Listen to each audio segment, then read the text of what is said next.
마태복음 5장 13절부터 16절까지의 말씀, 마태복음 5장 13절부터 16절까지의 말씀입니다. 제가 한 절 읽고 우리 성도님들이 한 절 서로 교독하도록 하겠습니다.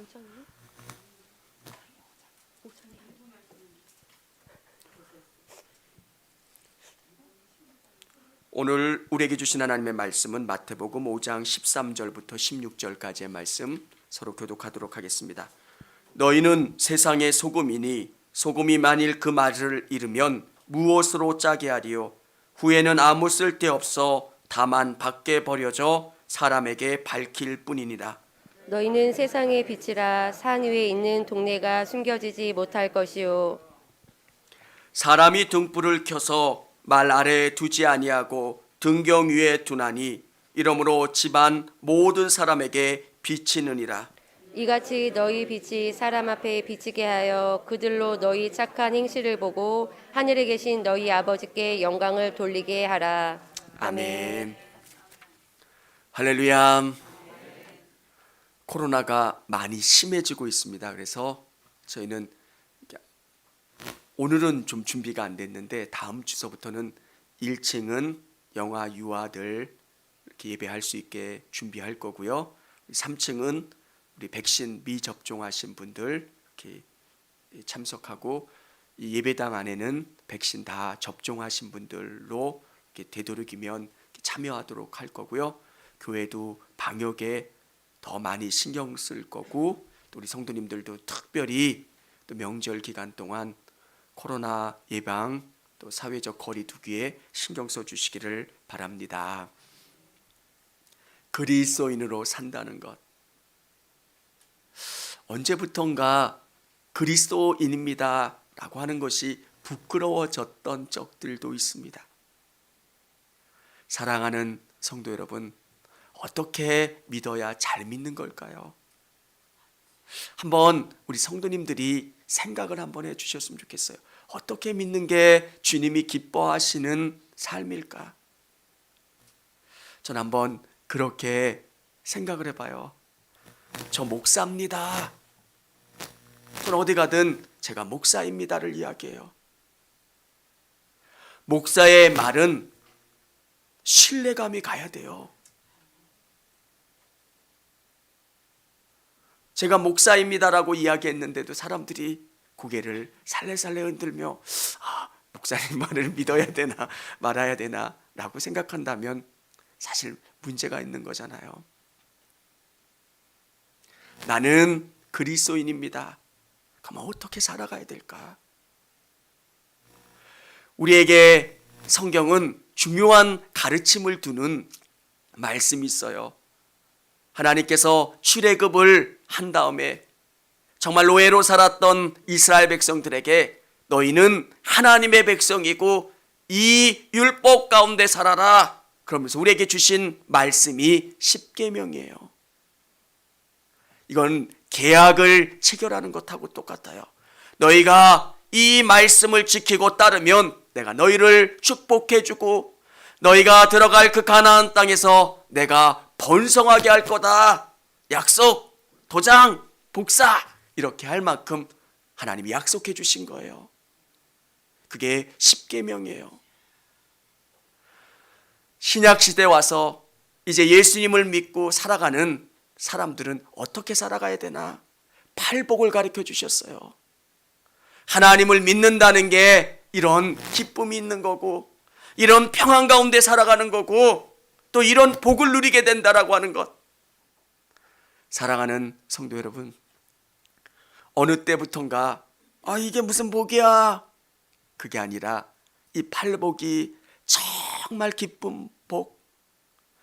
내가 복이 아닌 건 줄 알았습니다. 아무것도 아닌 건 줄 알았는데 하나님이 함께 해주심이 이렇게 큰 복인 줄 알았습니다.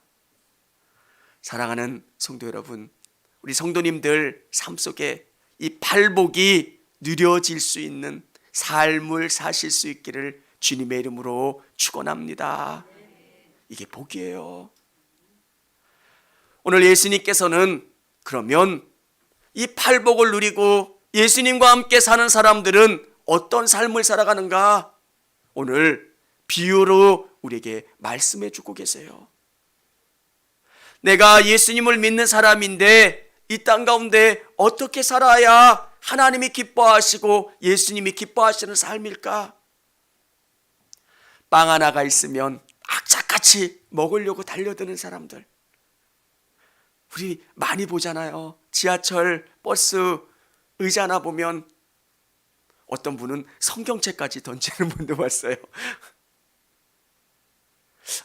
이게 하나님이 기뻐하시는 삶일까? 내 이익을 위해서 정말 악착같이 살아가는 삶이 아니라 주님이 기뻐하시고 바라시는 삶. 오늘 성경은 우리에게 뭘 알려주고 계시냐면, 너희는 세상의 소금이다. 너희는 세상의 빛이다. 예수님이 말씀하신 소금, 그 소금은 어떤 모습일까요? 소금이 가지고 있는 특성은 이게 어떻게 생겼느냐, 그것보다 더 중요한 것은 짠맛을 낸다는 거예요. 우리는 천일염 바닷물을 열을 가해서 깨끗하게 증발시킨 하얀 설탕 같은 소금만 봐서 이 말씀이 잘 이해가 가지 않습니다. 그런데 팔레스타인에 있는 소금은 바닷물이 땅 밑에 파묻혀서 증발돼서 석탄처럼 캐는 소금입니다. 그러니까 하얀색 소금이 아니라 흑색 소금이에요. 어떤 게 돌인지 어떤 게 소금인지 잘 구분이 안 돼요. 그래서 그 소금을 먹어봐야 알 수 있는 거예요. 근데 여기서 가장 중요한 것은 소금이 갖는 중요한 특성은 맛이 있다는 거예요. 짠맛이 난다는 것, 소금은 짠맛이 나야 된다는 것, 저와 우리 성도님들이 믿는 그리스도인으로 어떻게 세상 가운데 살아가야 되느냐, 맛이 나야 돼요. 내가 속한 공동체에 내가 들어가면 그 공동체가 거룩해지고 아름다워지고 변화가 일어나는 것. 소금은 어떤 음식이든 상하지 않게 하는 거예요. 그리스도인이 있으면 그 공동체가 더러워지지 않아야 돼요. 하나님이 우리에게 말씀하신 것은 너희는 세상의 소금이라는 거예요. 이 더러운 세상, 문제 많은 세상 가운데 그리스도인이 뿌려지면 그곳은 부패하지 않고 거룩해지고 아름다워지는 것. 제가 몇 번 한번 말씀드렸던 적이 있어요. 제가 단양에서 이렇게 교육전도사 생활을 했을 때, 지금 이제 장로님이 되셨는데 그 권사님이 산림교회에서 근무하셨어요. 예전에는 그 자리는 뇌물이 들어오면 그 뇌물을 분배하는 자리였대요. 근데 이분이 딱 들어간 다음에 그게 없는 거예요. 아마 위에 있는 분들은 생각하셨을 거예요. 저놈 혼자 저걸 다 먹어. 그래서 화가 나서 그분을 위에 기관에 투서를 넣었대요. 아무리 파도 안 나오니까 이놈이 얼마나 잘 숨겨서 먹었길래 티가 안 나는가 생각하고 여러 팀이 이분을 감사했는데 다른 줄기만 자꾸 나오는 거예요. 시멘트를 채굴하려면 산림이랑 굉장히 밀접한 관계가 있잖아요. 복구하는 문제든 또 여기는 안 됩니다 이렇게 하는 문제도 있고요. 근데 그분은 그러지 않았어요. 나는 그리스도인이고요, 내가 속한 그 공동체를 아름답게 만드는 것. 그래서 그분이 표창도 받았고요, 그 군청이 조금씩 그분을 통해서 바뀌어가고 새롭게 되는 그 일들을 감당했다는 것. 사랑하는 성도 여러분, 여러분이 속한 교회도 그렇고요, 가정도 그렇고요, 직장도 그렇고요, 여러분 때문에 거룩해질 수 있기를 주님의 이름으로 축원합니다. 성경은 여기서 중요한 사실을 우리에게 알려주고 있어요. 녹아야 된다는 거예요. 여러분이 녹아야 그 공동체를 부패하지 않게 하는 거예요.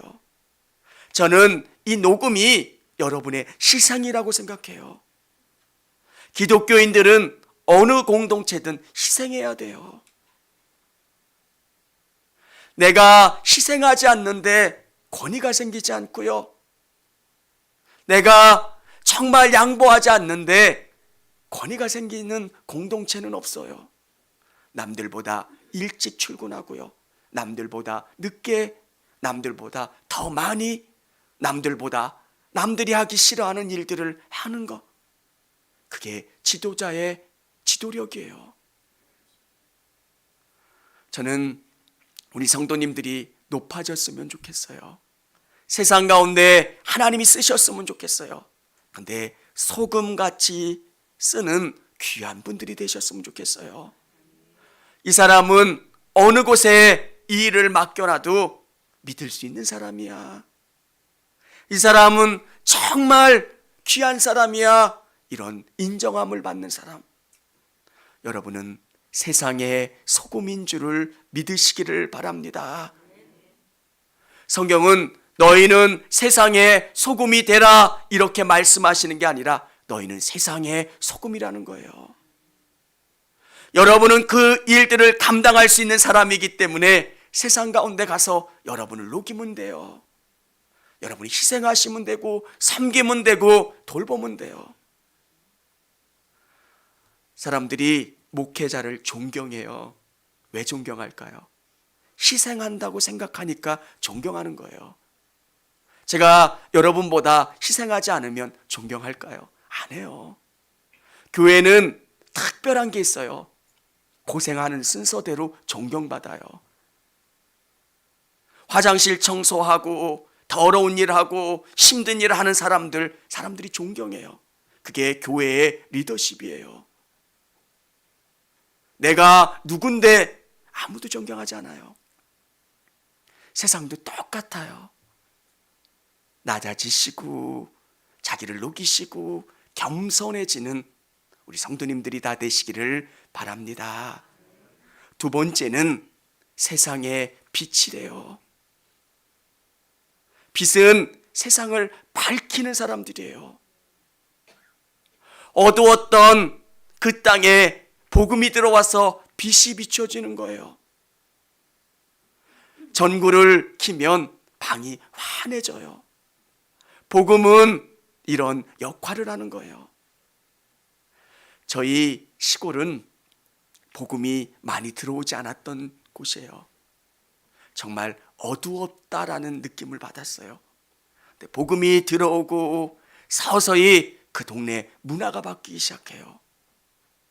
사랑하는 성도 여러분, 예수님은 여러분을 통해서 일하기를 원하시고요. 여러분이 세상을 비춰주는 빛이 되기를 원하고 계신다는 겁니다. 여기 이런 말씀이 있어요. 산 위에 있는 동네가 숨겨지지 못할 것이요. 너희는 뭐냐? 산 위에 있는 동네라는 거예요. 쉽게 이야기하면 여러분은 롯데 월드타워 같은 사람들이라는 거예요. 아무도 여러분을 못 보는 존재가 아니라 여러분이 어떤 존재인지 다 안다는 거예요. 성남쯤만 가도 롯데 월드타워가 보여요. 아, 저게 롯데 월드타워구나. 청주 내려오다 보면 그 아파트 높은 게 보이는 것처럼 여러분에게 이 복음은, 신앙은 그런 가치가 있다는 거예요. 사랑하는 여러분, 나는 교회의 장로입니다. 나는 목사입니다. 나는 집사입니다. 사람들이 여러분을 보고 여러분을 알고 여러분에게 관심을 갖는다는 것. 아무도 나를 모르겠지. 누가 나를 기억할까? 다 알아요. 저는 깜짝깜짝 놀라는 게요, 진짜 딴 곳에 가면 저를 모를 수 있잖아요. 제가 뭐 엄청 유명한 목사도 아니고, 근데 사람의 그 이 말투만 봐도 목사님이세요 라고 알아보는 거예요. 저는 우리 성도님들이 너희는 산 위에 있는 동네다 이렇게 말씀하시는 것은 여러분을 사람들이 다 주목한다는 거예요. 그리스도인이겠지, 교회 권사고 장로고 집사겠는데, 여러분의 행실을 통해서 그 사람들에게 선한 모습을 보여주는 거예요. 야, 저분처럼 믿고 싶다. 저분은 저렇게 어려운 상황 가운데 기뻐하고 감사할 수 있을까? 저분을 보면 위로를 받고, 저분을 보면 힘이 돼. 사람들에게 선한 모습을 보여주는 거예요. 예수 믿으세요 아무리 이야기한다고 해서 사람들이 결정할까요? 믿지 않는 사람들에게 종교를 결정한다는 건 그렇게 간단한 문제가 아니에요. 한번 교회 가서 참여한다는 그 정도의 가치가 아니라 자기 인생의 중요한 가치를 결정하는 일이기 때문에 그분들이 함부로 결정하지 않아요. 여러분을 수년 동안 지켜보는 거예요. 야, 참 예수님이라는 분은 대단하구나. 저렇게 눈물 나고 어렵고 힘든 일이 있는데도 담대할 수 있고 평안할 수도 있고, 사업이 어렵다며 괜찮아? 네, 예수님이 함께 해주세요. 기도하니까 하나님이 이 일 이루어 주셨어요. 응답해 주셨어요. 역사해 주셨어요. 너희는 세상에 빛인 거고요. 산 위에 있는 마을이라는 것. 사랑하는 여러분, 믿음은 여러분 안에 있지만 여러분 안에 있는 이 믿음이 여러분의 이 육신을 뚫고 세상 가운데 여러분이 어떤 분이신지를 드러내고 밝히 보여준다는 거예요. 믿음을 알까? 내가 어떤 믿음을 갖고 있고 어떤 생각을 하는지 어떻게 알까? 다 알아요. 이게 믿음이라는 거예요. 사랑하는 성도 여러분, 사람들이 우리 안에 있는 생각을 읽어요. 골이 났나? 우리 골랐다는 표현 하잖아요. 나 때문에 어디 삐졌나? 화가 났나? 사람들이 알잖아요. 그래서 어디 기분이 나빠? 뭐 문제 있어? 이렇게 이야기하는 것처럼 내 안에 예수님이 주시는 그 평안함이 있고 기쁨이 있으면 여러분의 얼굴을 통해서 드러나요. 더 크게 여러분을 세상의 빛이라 말씀하시는 이유는 여러분이 이 세상의 가치관을 바꾸는 사람들이고요. 여러분은 이 세상의 문화를 바꿔갈 수 있는 사람들이에요. 예전에는 제사 문제, 그것 때문에 얼마나 문제가 많았고, 정말 이 명절 전후가 되면 교회가 시끄러울 정도로 힘들고 기도해 주세요. 이 문화가 바뀌잖아요. 사랑하는 성도 여러분, 여러분은 세상의 빛이에요. 이 등불을 감출 수가 없다는 거예요. 예수님이 거하시는 이 믿음의 능력이 여러분의 삶을 통해서 드러나고 비춰진다는 것. 오늘 이 사실을 깨닫고 온전히 증거할 수 있는 우리 성도님들이 다 되어질 수 있기를 원합니다. 믿음은 우리 안에 있지만 우리 삶을 바꿔나가요. 야, 믿음이 이거구나. 그리스도인으로 살아간다는 것은 우리의 생각이 달라지는 거예요. 이 땅에서 주어지는 것들에 최선을 다하는 것이 아니라 하늘의 것들을 바라보며 기뻐하고 감사하는 것. 여러분, 유라굴로 광풍을 만났을 때 바울보다 다 뛰어난 사람들이에요. 근데 아무도 평안한 사람이 없어요. 그 배를 한번 상상해 보면 나 죽겠네, 나 죽겠네 하면서 소리 지르고 아마 난장판이 됐을 거예요. 그 광풍을 15일 이상 만났을 때 평안할 수 있다는 것. 바울은 어떻게 평안할 수 있었습니까? 주님이 주시는 위로가 있었고 사명이 있었고 주님이 주시는 힘이 있었기 때문에.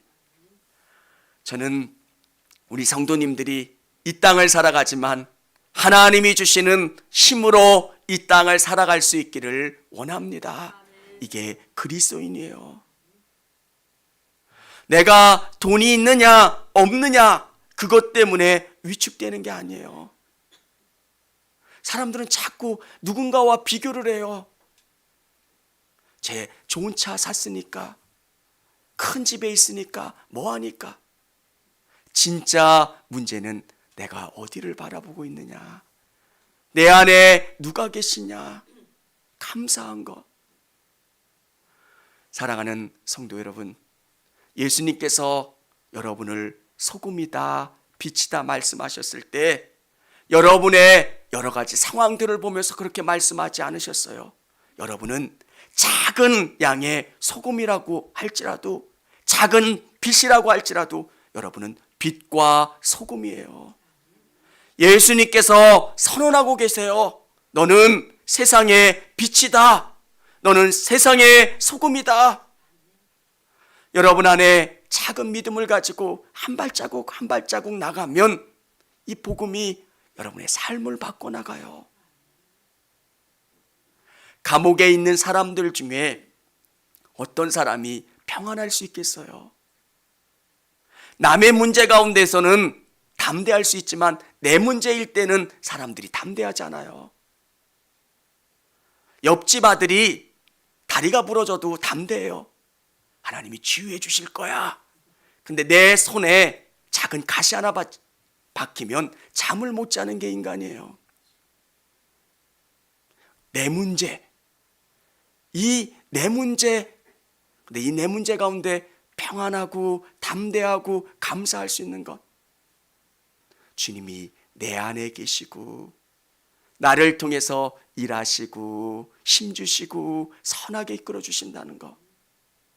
사랑하는 성도 여러분, 신앙은 그 생명력이 우리 안에 역사하는 거예요. 왜 하나님을 믿으면서 왜 이 삶을 살지 못할까? 우리는 연약하기 때문에 매 순간순간 주님을 의지하는 거예요. 주님 도와주세요. 주님, 제가 목회를 하면서 배운 지식으로 목회할 수 있겠습니까? 주님이 계속 힘을 부어주시고 능력을 주시고 샘을 주시는 것. 오늘 이 예배 가운데 참여한 우리 성도님들이 그리스도인으로서 정말 세상 가운데 소금이 되고 빛이 되고 아름답게 주님을 드러낼 수 있는 우리 성도님들이 다 되실 수 있기를 원합니다. 여러분은 그리스도인이에요. 여러분을 볼 때마다 하나님을 느껴야 돼요. 우리 샘플 보잖아요. 우리 정서희 청년을 딱 보면서 야, 예수 믿는 청년은 저렇구나. 저를 볼 때 목사는 이렇구나. 여러분 권사님, 집사님을 볼 때 믿는 사람은 저렇구나. 우리가 그런 믿음으로 살면 하나님이 주시는 풍성함을 경험하는 거예요. 나는 포도나무요 너희는 가지라. 너희가 내 안에 내가 너희 안에 거하면 너희는 풍성한 열매를 거둘 거다. 성경이 이야기하는 것은 이런 믿음을 갖고 이런 삶을 살아가면 너희 삶이 정말 풍성해진다는 거예요. 아무리 우리가 그 나무에 열매를 그려놓는다고 해도 기쁘지를 않아요.